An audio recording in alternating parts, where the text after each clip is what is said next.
Hello बच्चों, आज हम लोग 9th क्लास का साइंस पढ़ने जा रहे हैं।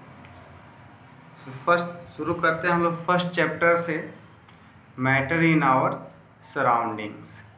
तो देखो बच्चों, चैप्टर के नाम से ही स्पष्ट हो जा रहा है मैटर, यानी मैटर क्या है। सबसे पहले हम ये समझते हैं कि मैटर क्या है। तो देखो, हमारे आसपास जो भी चीज़ें हैं ये सब मैटर हैं। ये सब किस चीज़ से बनी हुई है? मटेरियल से बनी हुई है।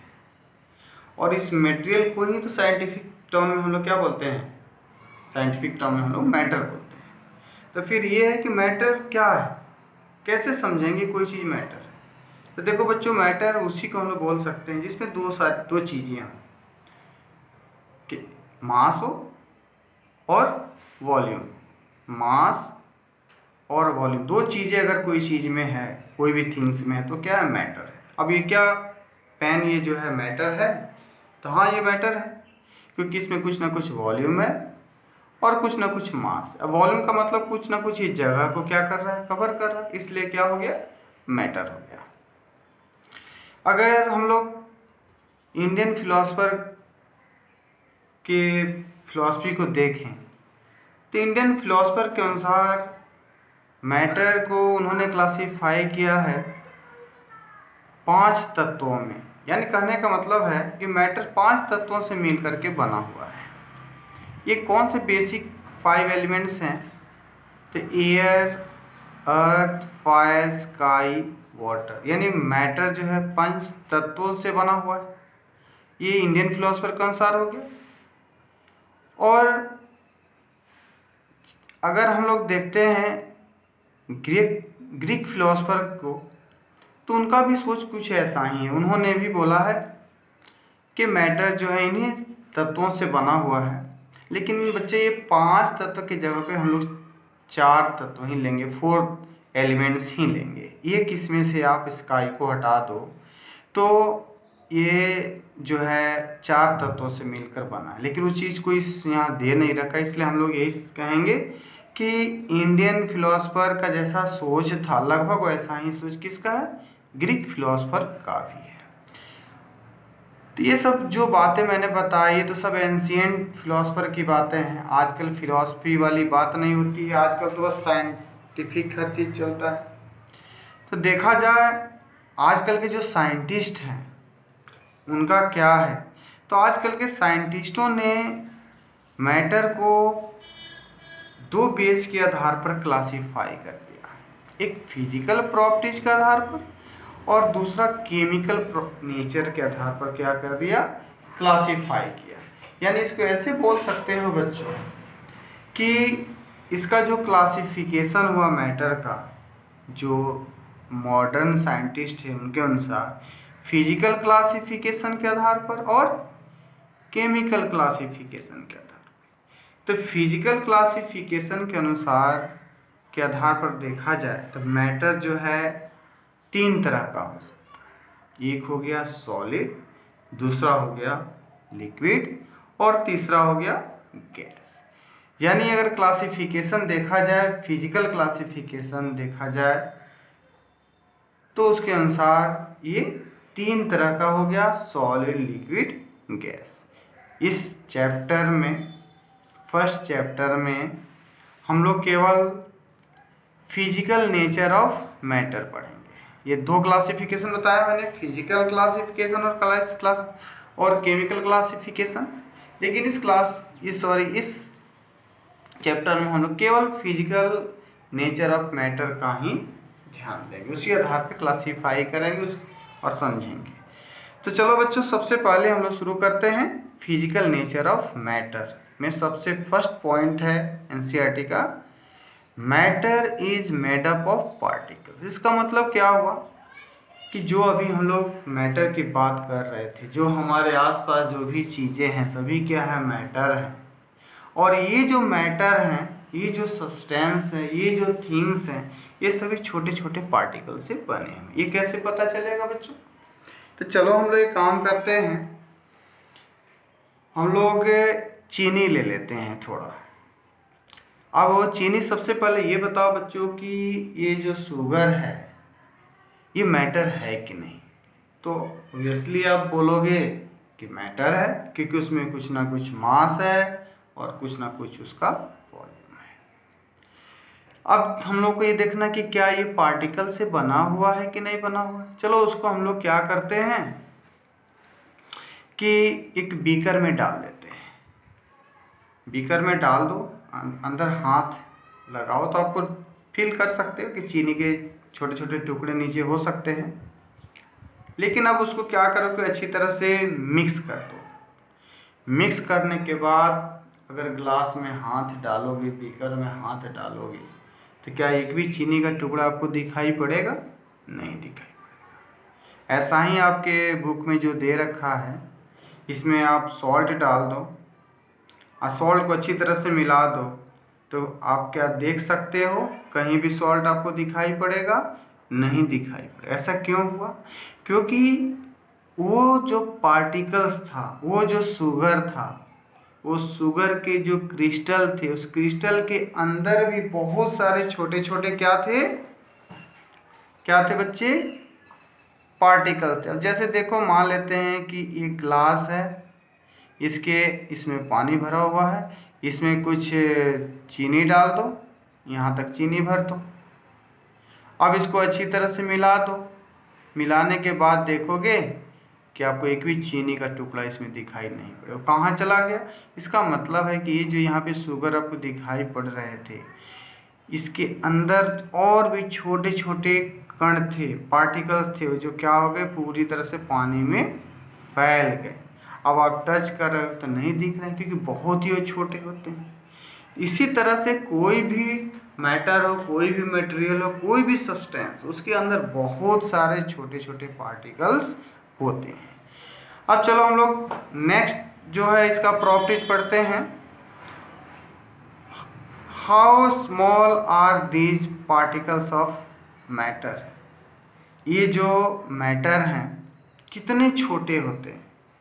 तो बच्चे तो इतने छोटे होते हैं ना कि आप जितना इमेजिनेशन करते हैं उससे बहुत ही छोटे होते हैं, बहुत इतने छोटे हैं कि आप इमेजिन भी नहीं कर सकते। ऐसा करने के लिए आप एक काम करो कि एक गिलास लो, उस गिलास में एक चम्मच कलर डाल दो। डाल दिया, पूरा मिला दो। तो मान लेते हैं कि रेड कलर का कलर था तो पूरा ही रेड हो जाएगा।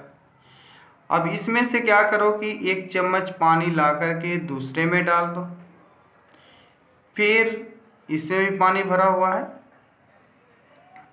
अब इसमें से एक चम्मच पानी निकाल करके इसमें डाल दो, इसमें से फिर इसमें डाल दो।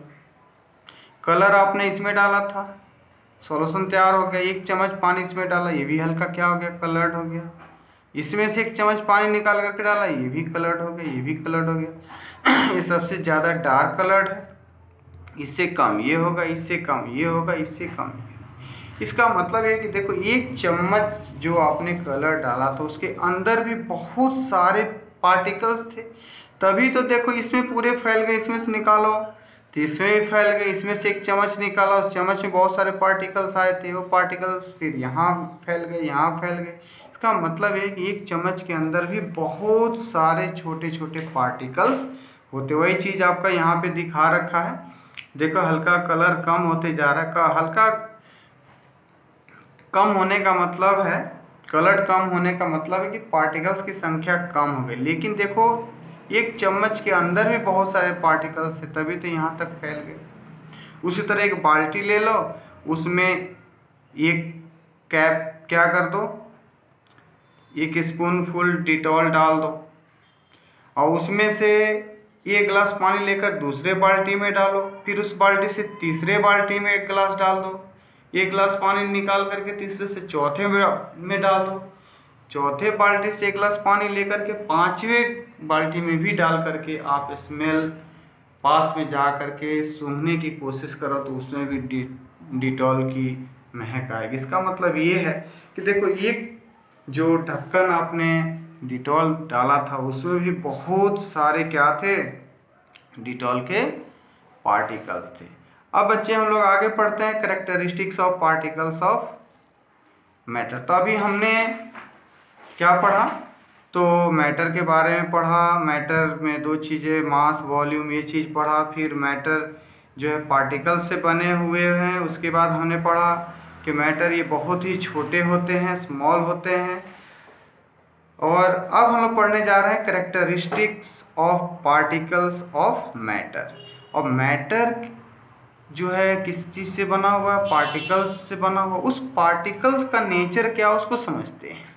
तो सबसे पहले कैरेक्टरिस्टिक्स में हम लोग ये पढ़ते हैं कि पार्टिकल्स ऑफ मैटर है स्पेस बिटवीन देम। मतलब ये जो पार्टिकल्स होते हैं उनके बीच में क्या होती है, जगह होती है। अब देखो बच्चों, आप अपने कमरे में जा कर के बैठ जाते हैं। उस कमरे में बहुत सारा सामान रखा हुआ होता है, फिर भी और एक्स्ट्रा सामान ला करके रख देते हैं। क्यों रख देते हैं बच्चे? क्योंकि उसमें कुछ ना कुछ ऑलरेडी स्पेस होता है, तभी तो आप रख देते हैं। अगर मान लेते हैं आपका कमरा पूरी तरह से भरा हुआ हो, बिल्कुल उसमें जगह नहीं है, तो क्या उसमें कुछ भी रखा जा सकता है? नहीं। उसी तरह से हम लोग और आगे समझते हैं कि आप एक गिलास पानी ले लो। आप पानी के अंदर क्या करो कि 2 चम्मच चीनी डाल दो, शुगर डाल दो और उसको अच्छी तरह से मिला दो। कहाँ चला गया? शुगर दिख नहीं रहा, कहाँ चला गया? तो शुगर जो है ना, जो वाटर मॉलिक्यूल्स थे, जो वाटर था, उसके अंदर वो क्या हो गया, मिक्स हो गया। इसको ऐसे समझो बच्चों कि ये मान लेते हैं कि ये ग्लास है और इसमें आपने क्या रखा है, वाटर रखा है। नहीं, अब इसमें क्या करो कि कुछ चीनी के टुकड़े डाल दो, यानी चीनी डाल दो, सॉरी क्या डाल दो बच्चों, चीनी डाल दो। इसमें डाल दी। चीनी डालने से जो लेवल यहाँ तक था, यहाँ से उठ करके कहाँ चला जाएगा, राइज करके लेवल यहाँ आ जाएगा। ए से कहाँ चला जाएगा, लेवल बी हो जाएगा। क्यों हो गया? क्योंकि पानी तो यहाँ से यहाँ था ही, चीनी डालने की वजह से लेवल कहाँ चला गया, ए से बी चला गया। अब इसको अच्छी तरह से मिला दो बच्चों। मिलाने के बाद आप क्या देखोगे बच्चों कि लेवल जो कहाँ था, बी था, अब कहाँ आ गया, ए आ गया। तो फिर क्या हुआ, चीनी कहाँ चला गया, शुगर कहाँ गया बच्चे? शुगर कहीं नहीं गया, अभी भी यहीं है। ये जो क्या है, वाटर के पार्टिकल्स हैं, जो इसके बीच में जो जगह है, उस जगह पर जा कर के कौन जमा हो गया, तो चीनी के जो, शुगर के जो छोटे छोटे पार्टिकल्स थे ना, वो जा कर के वहाँ पर जमा हो गए। इसका मतलब है कि वाटर के जो ये मॉलिक्यूल्स हैं, इनके बीच में क्या था, ये जगह था, उसी में जा कर के शुगर के जो मॉलिक्यूल्स है फिट हो गए।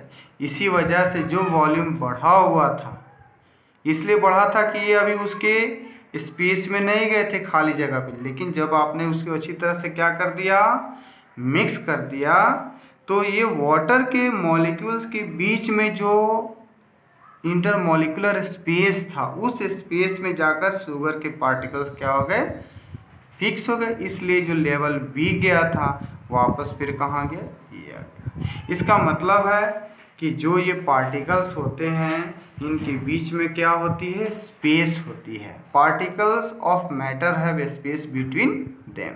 तभी तो हम लोग पानी के अंदर चीनी को डिजॉल्व कर देते हैं, शुगर को डिजॉल्व कर देते हैं। आप नींबू पानी भी बनाते हैं, लेमोनेड, उसमें आप क्या करते हैं, पानी के अंदर नींबू डाल देते हैं, निचोड़ देते हैं, शुगर डाल देते हैं, थोड़ा नमक भी डाल देते हैं, कहाँ चला जाता है, सब पानी के वाटर मॉलिक्यूल्स के बीच में जो जगह होती है उसमें जा कर के ये फिट हो जाते हैं, बैठ जाते हैं, वहीं पे चले जाते हैं। तो इससे ये पता चलता है कि जो पार्टिकल्स होते हैं उनके बीच में क्या पाई जाती है, स्पेस पाई जाती है, खाली जगह पाई जाती है। अब हम लोग नेक्स्ट पढ़ने जा रहे हैं particles of matter are continuously moving. ये जो मैटर के जो पार्टिकल्स हैं ये मूव करते रहते हैं। ये कैसे पता चलेगा बच्चे कि मूव करते रहते हैं? तो देखो, आप एक काम करो कि एक ग्लास लो, ले लिए, इसमें पानी डाल दो और एक कलर का टुकड़ा डाल दो, कोई भी कलर का, सॉलिड फॉर्म में होना चाहिए, पाउडर फॉर्म में नहीं होना चाहिए। डाल दिए आप क्या देखोगे बच्चों?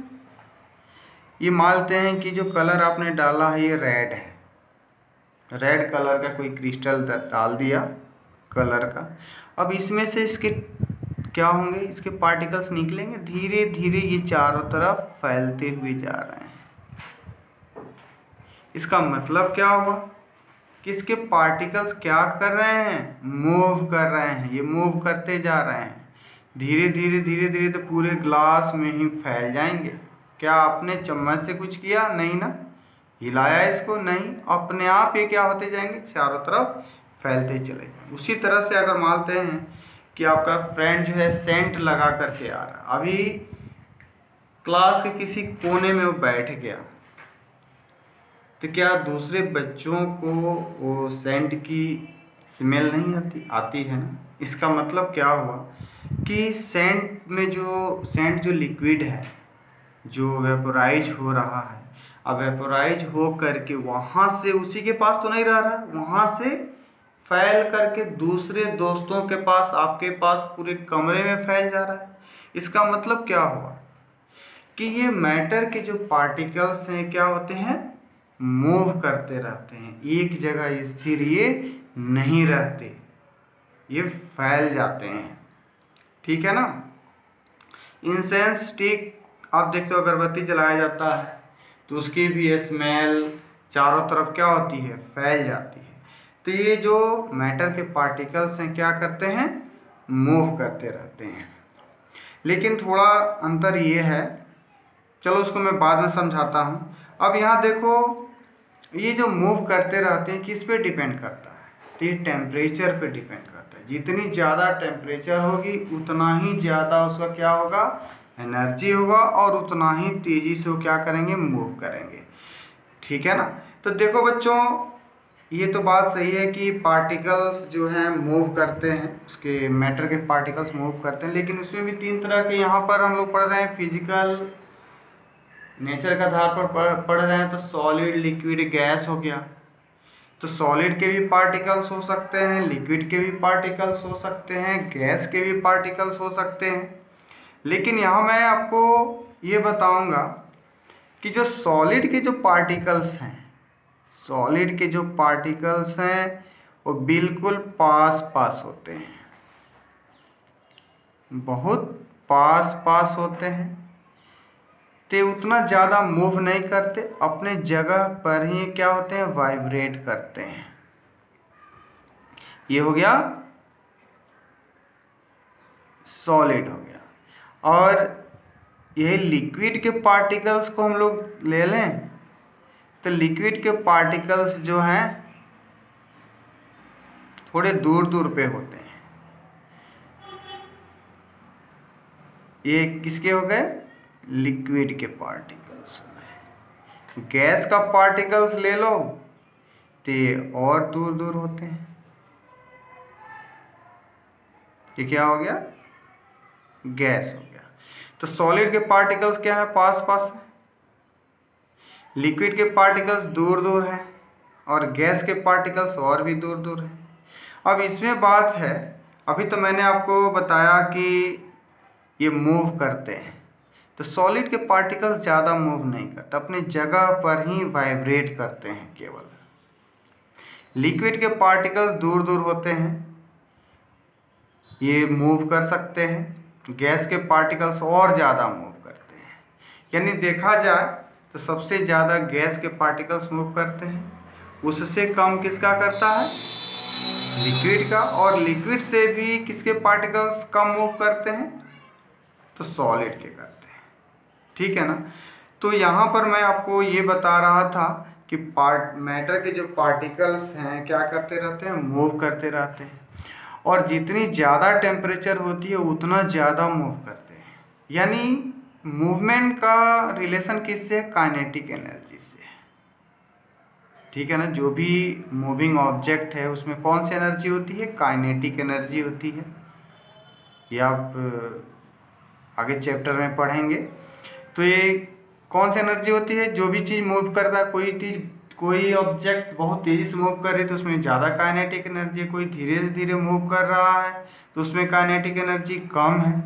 नहीं तो अगर किसी भी मैटर को गर्म करोगे तो उसकी एनर्जी बढ़ेगी। उसकी एनर्जी बढ़ने के वजह से पार्टिकल्स जो हैं तेज़ी से मूव करने लगे। यानी यहाँ मूवमेंट किस पर डिपेंड कर रहा है?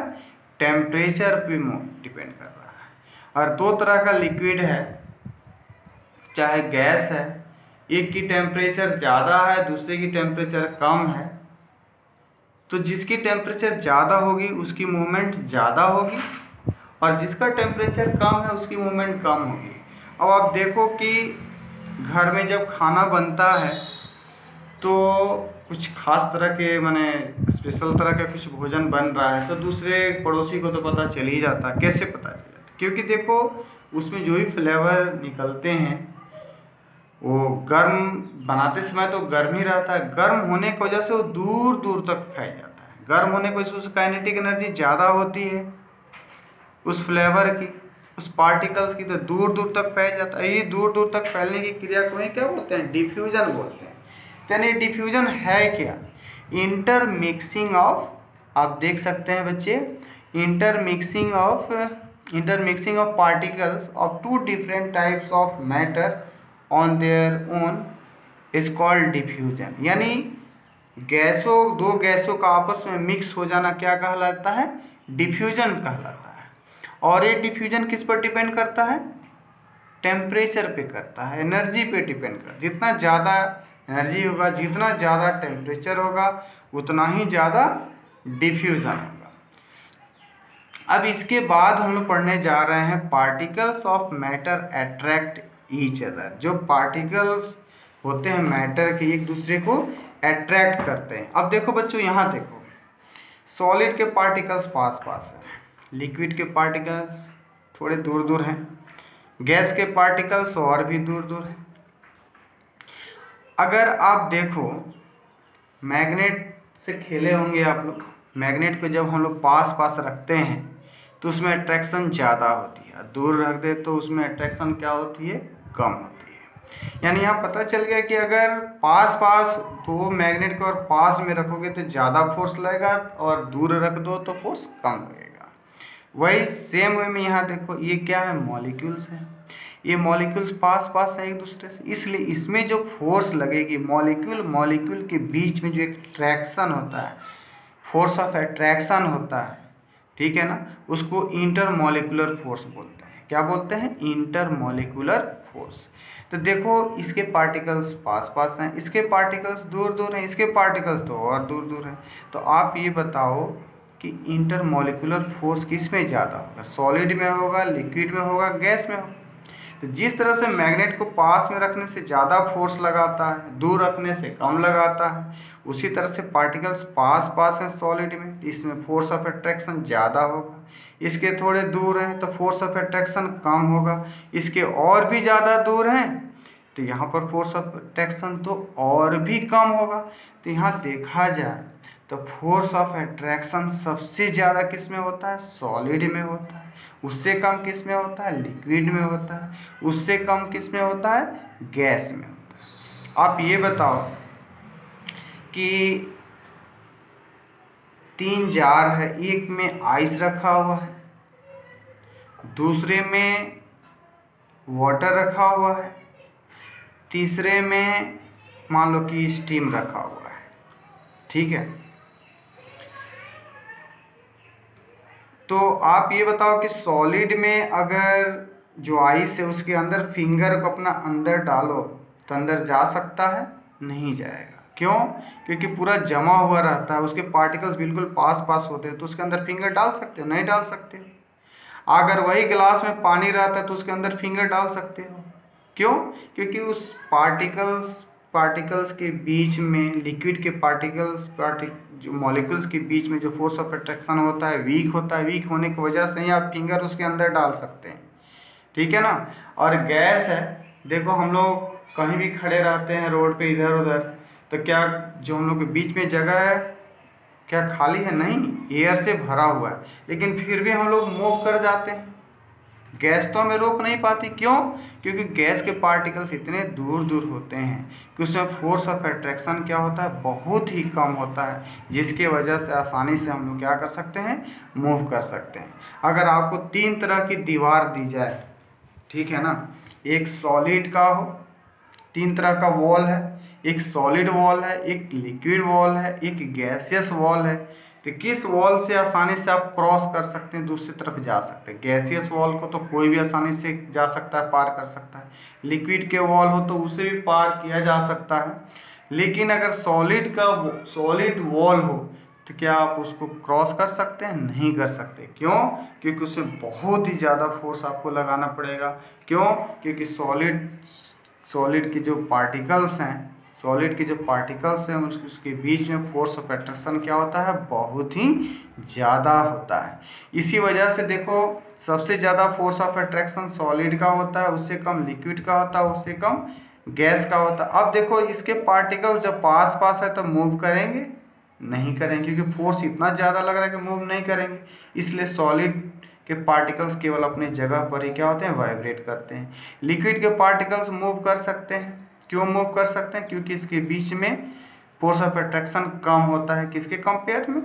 सॉलिड के कंपेयर में। अब गैस के पार्टिकल्स तो इतने दूर दूर होते हैं कि एक दूसरे पर बहुत ही वीक फोर्स लगाते हैं, नेग्लिजिबल फोर्स लगाते हैं, इसलिए आसानी से क्या कर सकते हैं, मूव कर सकते हैं। तो एक तरह से देखा जाए तो सबसे ज़्यादा एनर्जी किसके पास है? देखो बच्चों, एनर्जी का रिलेशन यहाँ पर बस ये रखना मूवमेंट से है। जो आसानी से मूव कर जाएगा, जितना तेज़ी से मूव करेगा, उसकी एनर्जी उतनी ही ज़्यादा होगी। अब इसके पार्टिकल्स जो हैं ज़्यादा मूव नहीं कर पाएंगे, क्योंकि एक यहाँ देख रहे हो एक दूसरे पे फोर्स लगा रहे हैं, इसलिए इसकी एनर्जी कम होगी। इसके पार्टिकल्स मूव कर सकते हैं, इसलिए इसकी एनर्जी ज़्यादा होगी, और गैस के सबसे ज़्यादा होगी। तो इतना बच्चों ध्यान रखना कि सबसे ज़्यादा फोर्स ऑफ अट्रैक्शन सबसे ज़्यादा सॉलिड का, उससे कम लिक्विड का, उससे कम गैस का। अब फोर्स ऑफ अट्रैक्शन की बात नहीं कर रहा हूँ, एनर्जी की बात कर रहा हूँ। सबसे कम एनर्जी किसका है? सॉलिड का, क्योंकि इसके पार्टिकल्स मूव नहीं कर पाते। उससे ज़्यादा किसका? लिक्विड का। और सबसे ज़्यादा एनर्जी किसका होता है? गैस का होता है, क्योंकि इसमें फोर्स ऑफ अट्रैक्शन बहुत कम होता है, इसलिए आसानी से क्या करते हैं, मूव करते हैं। तो चलो बच्चों, आज की क्लास इतनी ही होगी, नेक्स्ट क्लास में आगे पढ़ाऊँगा।